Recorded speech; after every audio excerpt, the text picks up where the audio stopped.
Alright, guys, yesterday, I watched, the Fantastic Four, First Steps, and I thought this was just an amazing film. I thought Marvel just did a great job with this movie. Matt Shackman did a great job with this movie. Um, there's a lot of stuff I do want to talk about that's in this movie, and I want to just give my honest opinion on it. I think it's just a phenomenal movie. I'm probably overhyping it a bit, but I don't really care.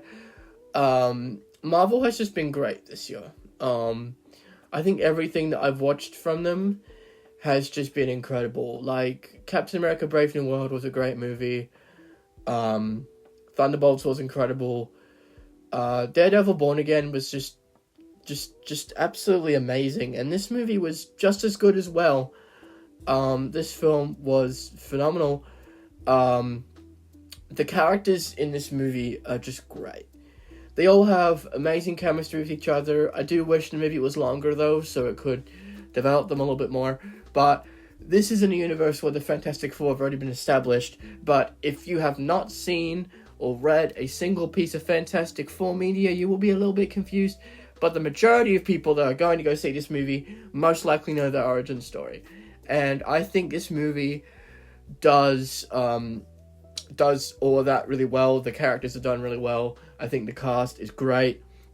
I do feel like, considering they do wear the same outfits, I think they do kind of blend together a bit, which is kind of cool because they're a family. But I don't know. I just feel like some of them could have done a little bit more. But I just feel like in general, I think all of the cast just did a phenomenal job in this film. I think Pedro Pascal is just great as Reed Richards. His accent is completely different to what I was expecting. I think he did a really, really good job in this movie. Vanessa Kirby was just amazing as Invisible Woman, aka Sue Storm. She did a great job as well. Joseph Quinn, who many of you know as Eddie Munson from Stranger Things, he did a great job as Human Torch as well. And Ebon Moss Backrack, I think that's how you pronounce his name. He did a great job as the Thing. Just kind of like an editor's note, I didn't say this in the initial recording, but I would also like to say that Herbie is a funny and great addition to the team. He's a nice character in the movie. He's a robot. He's also voiced by General Grievous himself, Matthew Wood. So that was awesome. He also has a lot of really funny moments in the movie. So in general, he's just a really, really cool character, and yeah, he's great. Um, so I just think everybody just did a great job in this film. There's a lot of stakes in this movie, because you don't really know where they're going to go. You don't know how it's going to turn out. So most of the time, you are just at the edge of your seat, and there are some amazing moments in this film. Like there's this really good moment that's almost like Interstellar with that black hole and Silver Surfer's like surfing on it and stuff. Which she was great, by the way. She was great. Yeah, she had a really, really kind of a shocking origin story as well, which I wish they elaborated on that a little bit more because there was some bits a little bit confusing here and there. But she was still great in this movie. Speaking of great, Galactus was incredible in this film. From what we got, Ralph Ineson just did a phenomenal performance. This Galactus has finally been done right in live action, because Galactus, I don't know what was going on in Fantastic Four Rise of the Silver Surfer. I don't know what was going on with that friggin' gas cloud. That was ridiculous. Yeah, he was nerfed a bit. He was nerfed a bit, but it was a reasonable nerf. It wasn't like Red Hulk and Brave New World, but he was just using one hand for like a whole minute, like at least with this he actually stood on business. But he did get defeated a bit easily, but honestly, like, that's kind of a nitpick, because like I think even if the movie was a little bit longer, I think they would have done the same thing. Because how can you defeat Galactus logistically? Because like they had to like plan so much, and they had to like get him in that portal and all of that stuff. So I can see why they had to kind of tone him down a bit with his power scaling. But he still stood on business, and the CGI, was he CGI?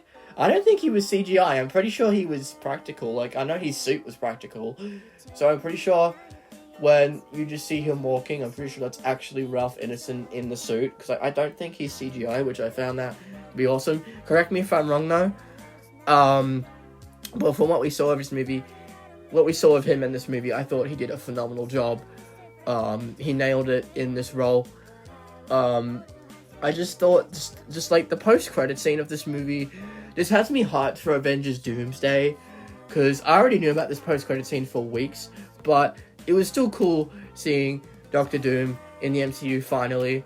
We didn't even get to see his face, but I thought that was smart, because I cannot wait for Doomsday. It is going to be a phenomenal film. I cannot wait for it. I am going to be there day one, mark my words. I just think the post-credit scene is just... That post-credit scene was amazing. And the second one isn't as important. It's kind of just a reference to the 90s show. It's pretty much it. You can skip it, but it's worth something to watch, you know. Especially for the OG fans who watched the original animated show, which I haven't watched, by the way. I should. I've heard it's not really that great, but I should.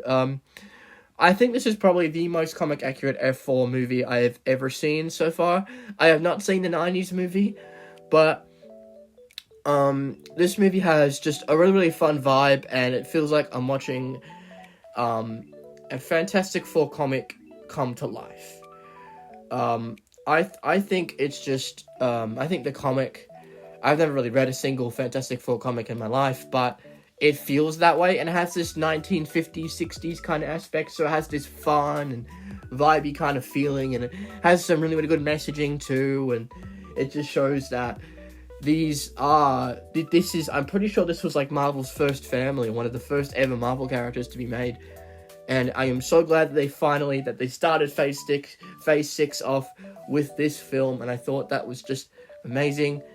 I'm trying to think of other things to talk about. This review wasn't as long as I was expecting it to be, but I still love this film.